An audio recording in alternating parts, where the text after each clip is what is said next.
ఇక హర్యానాలో BJP magic figure ను క్రాస్ చేసింది. దాదాపు 48 చోట్ల లీడ్ లో ఉంది. ఇక ఎగ్జిట్ పోల్స్ అంచనాలు తారుమారు చేస్తూ బీజేపీకి హ్యాట్రిక్ విజయం ఖాయమైందని చెప్పొచ్చు. అటు జమ్మూ కాశ్మీర్ లో కూడా నేషనల్ కాన్ఫరెన్స్ ఎక్కువ స్థానాల్లో సత్తా చాటింది. ఇక కాంగ్రెస్ ఎన్సీ కూటమి ఆధిక్యంలో ఉంది. హర్యానా, జమ్మూ కాశ్మీర్ రాష్ట్రాల్లో కాంగ్రెస్ కు అనుకున్న ఫలితాలు రాలేదు. సీనియర్లకు కూడా ఈ ఫలితాలు అంతుపట్టడం లేదు. ఇక బీజేపీ మరోసారి మైండ్ గేమ్ ఆడిందని కాంగ్రెస్ సీనియర్ నేత జైరాం రమేష్ ఆరోపించారు. తమను జనాలు తిరస్కరించలేదని అంటున్నారు.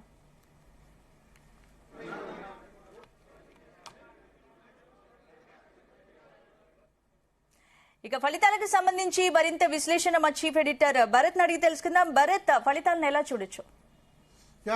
స్పందన ఒక విధంగా ఎగ్జిట్ పోల్స్ ఏం చెప్పాయంటే జమ్మూ కాశ్మీర్ లో ఎట్లాగో ముందే తెలుసు బీజేపీ ఖచ్చితంగా ఓడిపోయే అవకాశం ఉంది. ఎందుకంటే అక్కడ సీట్లలో కాశ్మీర్ రీజియన్ లో బీజేపీకి ఏమి లేదని తెలుసు. బట్ హర్యానా కూడా క్లియర్ గా కాంగ్రెస్ పార్టీ గెలుస్తుందని అన్ని ఎగ్జిట్ పోల్ చెప్పిన పరిస్థితుల్లో ఇప్పుడు సడన్ సర్ప్రైజ్ గా మూడవసారి బీజేపీ అధికారంలోకి రాబోతుంది.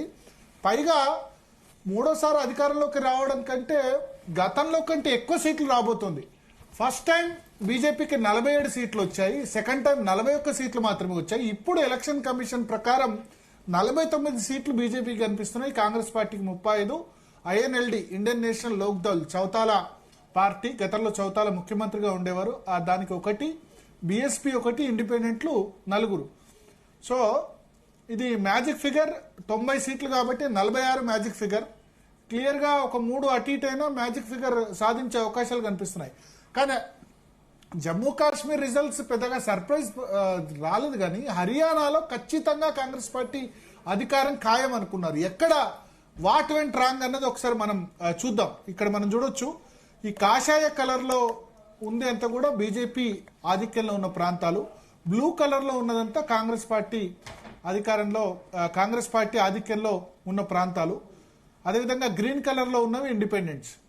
సో ఈ విధంగా మనం చూద్దాం. ఒకసారి చూస్తే హర్యానా ఈస్ట్ పార్ట్ అంటే తూర్పు హర్యానా అంతా కూడా బీజేపీ ప్రభంజనం మనకు కనిపిస్తుంది. తూర్పు హర్యానా, వెస్టర్న్ హర్యానా కానీ లేకపోతే సెంట్రల్ హర్యానా అంతా కూడా, నార్త్ హర్యానా తర్వాత సెంట్రల్ హర్యానా అంతా కాంగ్రెస్ పార్టీ ప్రభంజనం కనిపిస్తుంది.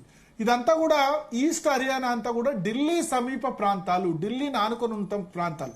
మనం ఒకసారి చూస్తే హర్యానాలో ఇక్కడ ఢిల్లీ చుట్టుపక్కల ఉన్నవి గురుగ్రామ్, ఫరీదాబాద్, అంటే సౌత్ ఈస్ట్ ప్రాంతం అంతా కూడా గురుగ్రామ్, ఫరీదాబాద్, తర్వాత సోనేపట్, పానీపట్, ఇవన్నీ కూడా ఢిల్లీకి అత్యంత సమీప ప్రాంతాలు. తర్వాత మనం దూరం చూసుకుంటే ఇక ఢిల్లీ నుంచి దూరం వెళ్తున్న కొద్దీ కర్నాల్, అంబాలా, చండీగఢ్, అంటే చండీగఢ్ అనేది నార్త్ లో వస్తుంది, అంబాలా, ఆ తర్వాత పంజాబ్ బార్డర్ లో ఉన్నదంతా కూడా వెస్ట్. సో పంజాబ్ బార్డర్ లో ఉన్న ప్రాంతం అంతా కూడా మనం చూస్తే గనక ఇదంతా కూడా పంజాబ్ బార్డర్ లో ఉన్న ప్రాంతం. కాంగ్రెస్ పార్టీ ప్రభంజనం మనకు కనిపిస్తోంది. కానీ ఢిల్లీకి సరిహద్దులో ఏదైతే ఉందో ఆ ప్రాంతం అంతా కూడా కాషాయం దళం తన కైవసం చేసుకుంది. ముఖ్యంగా గుర్గావ్ అంటే పూర్తిగా సిటీ. ఇప్పుడు నోయిడా ఏ విధంగా ఉందో ఢిల్లీ చుట్టుపక్కలంతా కూడా గుర్గావ్ గాని ఫరీదాబాద్ గాని పూర్తిగా అర్బన్ ప్రాంతం పూర్తిగా బీజేపీ క్లీన్ స్వీప్ చేసిన పరిస్థితి. అదేవిధంగా గ్రామీణ ప్రాంతాల్లో కాంగ్రెస్ పార్టీ పరిస్థితి కనిపిస్తుంది. అదేవిధంగా భివానీ ఈ ప్రాంతాల్లో కూడా మనకు బీజేపీ ప్రభంజనం కనిపిస్తుంది. సో ఓవరాల్ గా ఢిల్లీ చుట్టుపక్కల ప్రాంతాలైన మనం చూసుకుంటే ఢిల్లీ చుట్టుపక్కల ప్రాంతాలు ఏవైతే ఉన్నాయో పానీపట్ కానీ, సోనీపట్ కానీ, తర్వాత గురుగ్రామ్ కానీ, ఫరీదాబాద్ కానీ, ఇక్కడ పూర్తిగా బీజేపీ ప్రభంజనం ఈ జిల్లాల్లో మనకు స్పష్టంగా అర్థమవుతుంది. అదేవిధంగా చూస్తే గనక సో ఎందుకు ఈ విధంగా జరిగింది మైక్రో అనాలిసిస్ ఇప్పుడు ఒకసారి లేటెస్ట్ గా చూద్దాం. ఎలక్షన్ కమిషన్ వెబ్సైట్ ఏం చెప్తుందో 49 బీజేపీ, కాంగ్రెస్ 35. బీజేపీకి 46 సీట్లు వచ్చినా చాలు, ప్లస్ ఇక్కడ 4 ఇండిపెండెంట్స్ ఉన్నారు. లాస్ట్ టైం 41 సీట్లు వచ్చినా బీజేపీ గవర్నమెంట్ ఫామ్ చేసింది. ఎందుకంటే ఐఎన్ఎల్డీకి 1 ఉంది, బీఎస్పీ 1 ఉంది, ఇండిపెండెంట్ 4 ఉన్నారు. ఇండిపెండెంట్లు ఎవరు గెలిస్తే ఆ పార్టీ వైపు వెళ్తారు. కేంద్రంలో అధికారంలో బీజేపీ ఉంది కాబట్టి ఆటోమేటిక్ గా వాళ్ళ ఛాయిస్ బీజేపీ అవుతుంది. ఈ రిజల్ట్ ఏమైనా తారుమారు అయ్యే అవకాశం ఉందో మనం చూద్దాం. ఎందుకంటే హర్యానా 1.5 కోటి పాపులేషన్ కలిగిన స్టేట్. ఇక్కడ పెద్దగా మెజార్టీస్ కూడా ఉండవు. 5,000 మెజార్టీ వస్తే పెద్ద మెజార్టీ కింద లెక్క. సో బీజేపీ విక్టరీ మార్జిన్ చూస్తే మనం 12,000, 3,900, 1,000 లోపు మార్జిన్స్ ఏమైనా ఉన్నాయి చూద్దాం. 1,000 లోపు ఒకటి 1,200 ఉంది, ఇంకోటి 1,300 ఉంది, ఇంకొకటి 1,178. 1,000 లోపు మార్జిన్ అంటే ఒక చోట మాత్రమే హోటల్ మాత్రం 45 ఓట్ల లీడింగ్ లో బీజేపీ మనకి ఇక్కడ కనిపిస్తుంది. మిగతా అన్ని కూడా దాదాపు 1000 కంటే ఎక్కువ ఓట్ల మెజార్టీనే ఉంది ఇక్కడ చూస్తే కనుక. అదేవిధంగా కాంగ్రెస్ పార్టీ మెజార్టీలు చూద్దాం. 35 కాంగ్రెస్ పార్టీ మెజార్టీ. ఒకటి అంబాలా సిటీలో 683 ఓట్ల మెజార్టీలో కాంగ్రెస్ పార్టీ కనిపిస్తుంది. తర్వాత మహేందర్ గఢ్ లో 77 ఓట్ల మెజార్టీ కనిపిస్తుంది. సో ఎందుకంటే ఇది చాలా తక్కువ ఓట్లు ఉన్న టోటల్ ఓట్స్ ఇప్పటి వరకు 46,000 ఓట్ల వరకు కౌంట్ అయ్యాయి. 1,00,000 ఓట్ల వరకు ఉంటాయి ఒక్కో నియోజకవర్గంలో. మాక్సిమం 80 to 80,000 ఓట్ల నుంచి 1,00,000 ఓట్ల వరకు టోటల్ గా 1,00,000 నుంచి 1,20,000 వరకు 12 రౌండ్ల వరకు కంప్లీట్ అయింది. 12 రౌండ్లు ఓటింగ్, 12 రౌండ్లు కానీ 14 రౌండ్లు కూడా కొన్ని చోట్ల కంప్లీట్ అయింది. సో పెద్దగా మారే అవకాశం లేదు. 2-3 అటు ఇటు మారినా 46 సీట్లు వచ్చినా బీజేపీ గవర్నమెంట్ ఫామ్ చేస్తుంది. ఈ సిచ్యువేషన్ కారణం ఏంటి? ఈ ప్రాంతం అంతా కూడా ఈస్ట్ హర్యానా మొత్తం బీజేపీ కంచుకోట. తర్వాత ఈ ప్రాంతం గుర్గావ్ మొత్తం కూడా బీజేపీకి వచ్చేసింది. తర్వాత ఫరీదాబాద్ మొత్తం బీజేపీకి వచ్చేసిన ప్రాంతం. తర్వాత వెస్ట్ లో ఈ ప్రాంతం వచ్చేసింది. పంజాబ్ బార్డర్ లో గానీ నార్త్ హర్యానాలో గానీ మనకు ఎక్కువ కనబడుతుంది. ఇది చండీగఢ్ ప్రాంతం కూడా మళ్ళీ బీజేపీ. అర్బన్ ఏరియాస్ చండీగఢ్ గానీ, పానీపట్ గానీ, గుర్గావ్ గానీ, ఫరీదాబాద్ గానీ, సోనిపట్ గానీ ఇవన్నీ కూడా బీజేపీ వైపు ఓటేసిన పరిస్థితి. రూరల్ ఏరియాస్ మాత్రం కాంగ్రెస్ పార్టీ వైపు ఓటేసిన పరిస్థితి. ఎక్కడ జరిగింది? కాంగ్రెస్ నిజానికి చాలా 10 సంవత్సరాల యాంటీ ఇన్కంబెన్సీతో మొన్న పార్లమెంట్ ఎలక్షన్ లో కూడా బీజేపీ మోడీ వేవ్ లో కూడా ఏం చేయలేకపోయింది. లాస్ట్ 2 times పార్లమెంట్ ఎలక్షన్స్ లో 10కి 10 ఒకసారి వస్తే 9 సీట్లు ఇంకోసారి బీజేపీకి వచ్చాయి. కానీ లాస్ట్ టైం మొన్న పార్లమెంట్ ఎలక్షన్స్ లో కేవలం 5 సీట్లు మాత్రమే బీజేపీకి వచ్చి 5 సీట్లు కాంగ్రెస్ కి వచ్చిన పరిస్థితి. ఎందుకు అంటే పార్లమెంట్ లో కూడా బీజేపీ పర్ఫార్మెన్స్ అటువంటి ఉన్న సమయంలో ఇప్పుడు బీజేపీ 48 సీట్లు రావడం చాలా ఆశ్చర్యకరం. 49 సీట్లు అంటే లాస్ట్ 2 terms లో కూడా బీజేపీకి అన్ని సీట్లు రాలేదు. కారణం ఒకే ఒక్క ఫ్యాక్టర్, పార్లమెంట్ ఎన్నికల తర్వాత బీజేపీ సైలెంట్ గా పనిచేసుకుంది. కాంగ్రెస్ పార్టీ గెలిచామన్న ఓవర్ కాన్ఫిడెన్స్ తో ఆ నేతలు పనిచేశారు. ఎస్పెషల్లీ అక్కడ భూపేంద్ర సింగ్ హుడా, కుమారి షెల్జా వీళ్ళిద్దరు 2 ఫ్యాక్షన్స్ కు నేతృత్వం వహిస్తున్నారు. అక్కడ బీజేపీ లాస్ట్ 2 times గెలిచింది కూడా నాన్ జాట్ ఓటుతో. అంటే జాట్లు అవుట్ రైట్ గా కాంగ్రెస్ పార్టీకి ఓటేస్తే నాన్ జాట్ ఓట్లు, ఓబీసీ, దళిత్, ఇతర వర్గాల ఓట్లతో బీజేపీ వరుసగా 2 సార్లు అధికారంలోకి వచ్చింది. కానీ అక్కడ చీఫ్ మినిస్టర్ చేసింది మొన్నటి వరకు 9 సంవత్సరాల పాటు చీఫ్ మినిస్టర్ గా బ్రాహ్మణ సామాజిక వర్గానికి సంబంధించిన మనోహర్ లాల్ ఖట్టర్, ఆయన ముఖ్యమంత్రిగా మనోహర్ లాల్ ఖట్టర్ ఆయన ఉండే. జస్ట్ 6 months బ్యాకే పార్లమెంట్ ఎలక్షన్స్ ముందే ఓబీసీ వర్గానికి చెందిన నాయబ్ సింగ్ సైనిని ముఖ్యమంత్రిగా బీజేపీ హైకమాండ్ నియమించింది. మనోహర్ లాల్ ఖట్టర్ ను అట్లా నెగ్లెక్ట్ చేయలేదు. ఆయన్ని కేంద్ర మంత్రిగా, కేంద్ర అర్బన్ డెవలప్మెంట్ శాఖ మంత్రిగా నియమించారు. నరేంద్ర మోడీకి అత్యంత సన్నిహితుడు మనోహర్ లాల్ ఖట్టర్. అయినా సరే మనోహర్ లాల్ ఖట్టర్ ప్రభుత్వం మీద పెద్దగా అవినీతి ఆరోపణలు లేవు, కానీ వ్యతిరేకత ఉంది. ఎందుకంటే అక్కడ జాట్లు అయితే బీజేపీ వైపు ఉండరు, జాట్ల ప్రభావం మనకు తెలుసు. బట్ నాన్ జాట్ ఓటును కన్సాలిడేట్ చేయాలంటే ఒక ఓబీసీ వ్యక్తిని చీఫ్ మినిస్టర్ గా చేయాలన్న ఉద్దేశంతో నరేంద్ర మోడీ తనకు అత్యంత సన్నిహితుడు, ప్రచారక్ సంఘ్, తనతో కలిసి ప్రచారక్గా ఉన్న మనోహర్ లాల్ ఖట్టర్ ను సైతం ముఖ్యమంత్రి పదవి నుంచి తప్పించి ఓబీసీ వర్గానికి సంబంధించిన నాయబ్ సింగ్ సైనిని ముఖ్యమంత్రి చేయడం అన్నది ఓబీసీ కన్సాలిడేషన్ అయింది. ఎందుకంటే కాంగ్రెస్ పార్టీలో ముఖ్యమంత్రి అభ్యర్థి అయితే భూపేంద్ర సింగ్ కూడా లేదా రణదీప్ సింగ్ సుర్జేవాలా జాట్ వర్గానికి సంబంధించి ఉన్నారు. ఇటు దళితుల నుంచి కుమారి షెల్జా ఉన్నారు. ఓబీసీ నుంచి ప్రామినెంట్ ఫేస్ లేరు. సో ఓబీసీలో ఓటింగ్ దాదాపు 40% ఉంది. కాబట్టి దాన్ని క్యాప్చర్ చేసుకునే ఉద్దేశంతో ఓబీసీ వర్గానికి చెందిన నాయబ్ సైని కురుక్షేత్ర ఎంపీని వాళ్ళు తీసుకొచ్చి ముఖ్యమంత్రిగా చేశారు. అది పర్ఫెక్ట్ గా వర్కౌట్ అయింది. రెండోది, కాంగ్రెస్ పార్టీలో అంతర్గత కుమ్ములాటలు, చాలా తీవ్రంగా అంతర్గత కుమ్ములాటలు ఉన్నాయి. కుమారి షెల్జా వర్గాన్ని పూర్తిగా ఎన్నికల్లో పక్కన పెట్టి టికెట్లన్నీ కూడా భూపేంద్ర సింగ్ హుడా వర్గానికి ఇచ్చేశారు. నిజానికి రాహుల్ గాంధీకి భూపేంద్ర సింగ్ హుడాకు అంత మంచి ఈక్వేషన్స్ లేవు. ఎందుకంటే గతంలో బహిరంగంగానే రాహుల్ గాంధీని భూపేంద్ర సింగ్ హుడా వ్యతిరేకించిన సందర్భం ఉంది. G23 అంటే కాంగ్రెస్ పార్టీలో సోనియా రాహుల్ కు వ్యతిరేకంగా G23లో భూపేంద్ర సింగ్ హుడా కూడా కీలక పాత్ర పోషించిన వ్యక్తి. సో అయినప్పటికీ ఎన్నికల సమయంలో ఆయనకు దగ్గర తీశారు. ఆయన్ని లాస్ట్ టైం 31 సీట్లు కాంగ్రెస్ పార్టీకి వచ్చాయి హర్యానాలో. ఎవరు ఏమన్నా, ఎవరు ఒప్పుకున్నా ఒప్పుకోకున్నా భూపేందర్ సింగ్ హూడా అన్నది పెద్ద లీడర్. కానీ సోనియా గాంధీకి అత్యంత సన్నిహితురాలు కుమారి శైలజ దళిత సామాజిక వర్గానికి సంబంధించిన వ్యక్తి. కానీ ఎన్నికల దగ్గరకు వచ్చేసరికి టికెట్లన్నీ హుడా వర్గీయులకు వచ్చాయి. కుమారి శైలజాకేమో ఆ వర్గీయులకు టికెట్ రాలేదు. రాకపోవడంతో చాలా అసంతృప్తిలో ఉంది, దళిత సామాజిక వర్గంలో అసంతృప్తి ఉంది.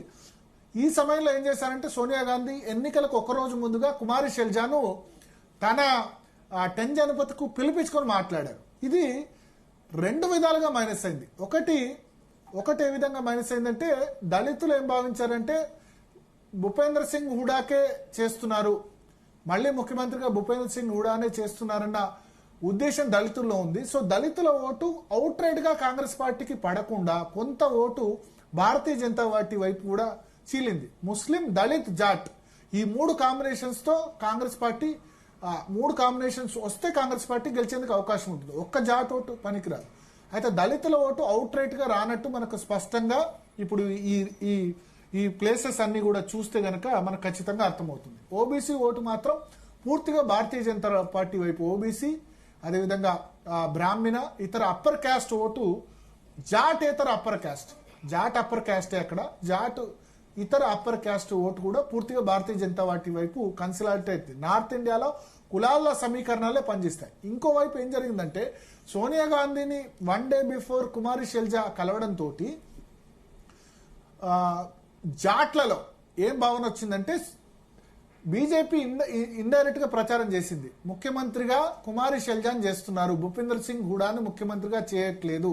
ఎందుకంటే భూపేందర్ సింగ్ హూడాకు రాహుల్ గాంధీ ఈక్వేషన్ ఏమాత్రం బాగాలేదు. సరే భరిస్తున్నారు, ఏదో ఆయన ఎన్నికలు కావాలి కాబట్టి భరిస్తున్నారు, కానీ ఈక్వేషన్ బాగాలేదు. సోనియా కుటుంబానికి అత్యంత సన్నిహితురాలు కుమారి శైలజ కాబట్టి ఆమెను ముఖ్యమంత్రిగా ప్రచారం చేయబోతున్నారని జాట్లలో బీజేపీ చాలా పెద్ద ఎత్తున సోషల్ మీడియా ద్వారా ప్రచారం చేసింది 1-2 days లో. సో జాట్ అవుట్ కూడా కొంత చీలికి వచ్చింది. అంటే జాట్లు ఎత్తి పరిస్థితిలో కూడా వాళ్ళు తమ వర్గానికి ముఖ్యమంత్రి కావాలంటారు. జాట్లు చాలా కాప్ పంచాయతీలు, హర్యానాలో కాప్ పంచాయతీలకు పేరు. వాళ్ళు దళితుల్ని చాలా హిల్ ట్రీట్ చేసిన సందర్భాలు కూడా ఉన్నాయి. ఈ నేపథ్యంలో జాట్ కూడా ఎట్టి పరిస్థితిలో అయితే నాన్ జాట్ ఉండాలి. అప్పుడు మనోహర్ లాల్ ఖట్టర్ను కూడా యాక్సెప్ట్ చేశారు. ఇంకా కింది కులాలని వాళ్ళు యాక్సెప్ట్ చేసే సిచ్యువేషన్ జాట్ అన్నది లేదు. జాట్ ఆ విధంగా కాప్ పంచాయతీ నిర్వహిస్తూ ఉంటుంది.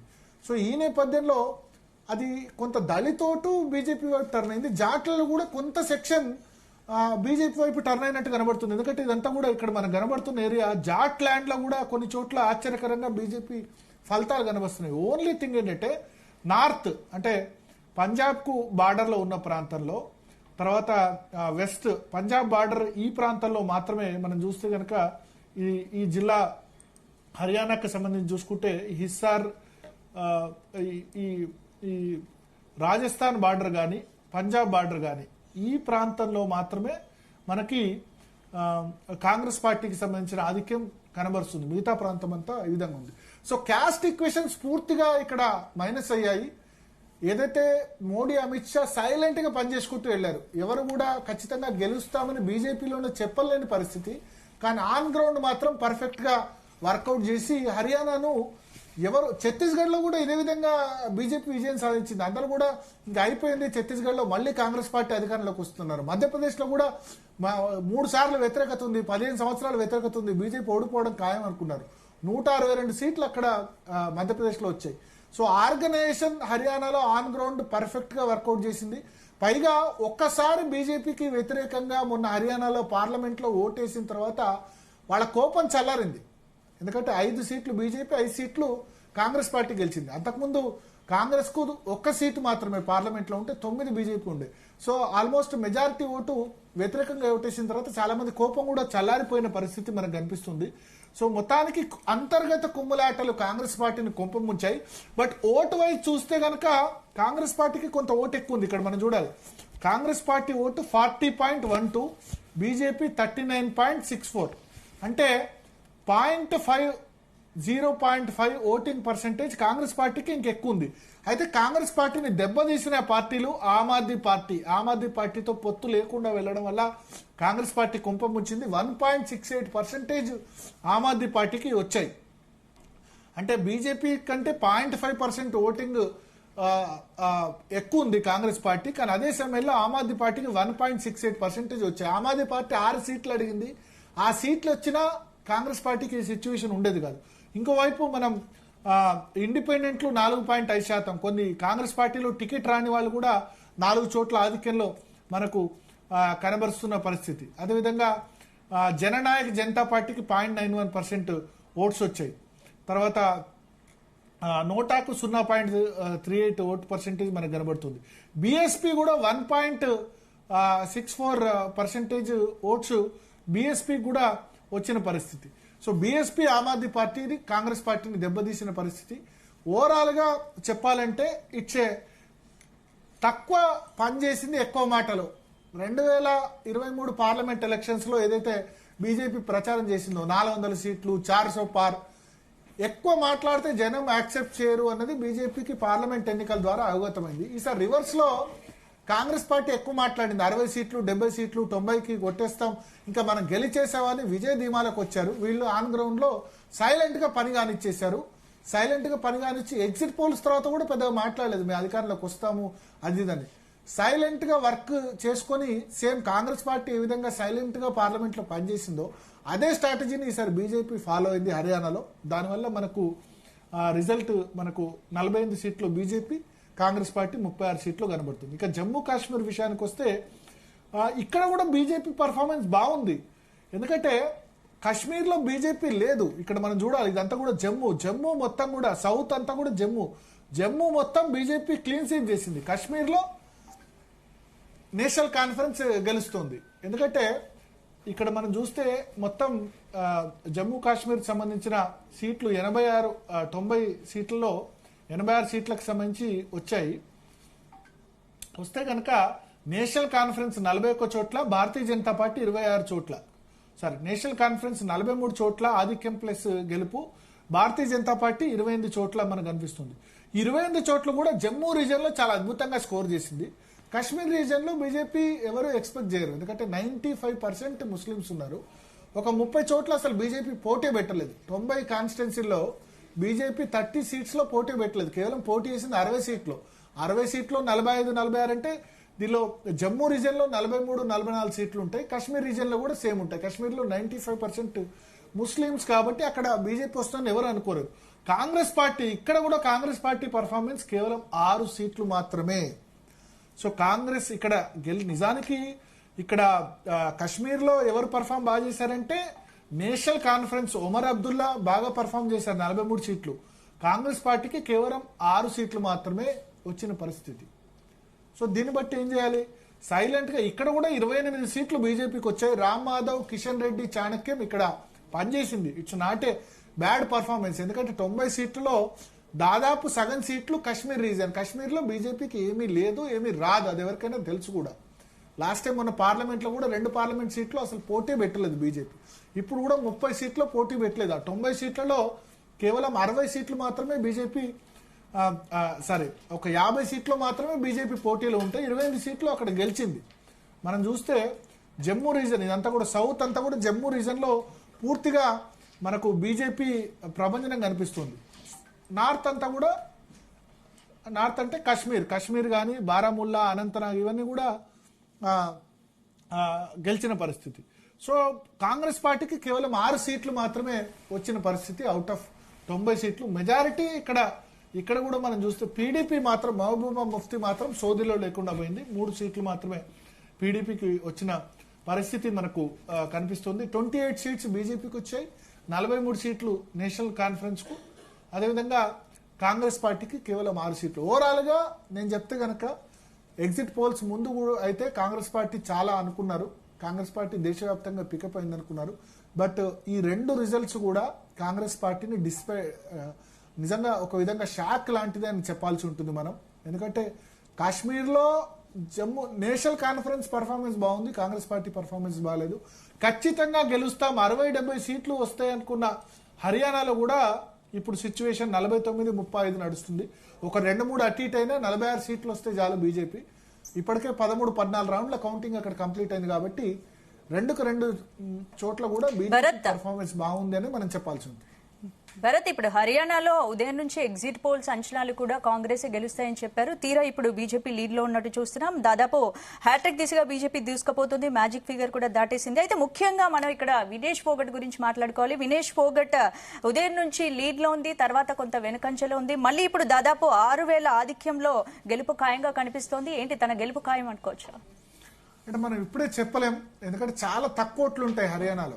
హర్యానాలో ఇప్పుడు మన దగ్గర మినిమం 2 లక్షలు 3 లక్షల ఓటు అయితే హర్యానాలో 1,20,000 1,30,000 ఒక్కో నియోజకవర్గంలో ఉంటాయి. వినేష్ ఫోగట్ మొదలు వెనుకంజలో ఉన్నారు, తర్వాత ముందంజలో ఉన్నారు.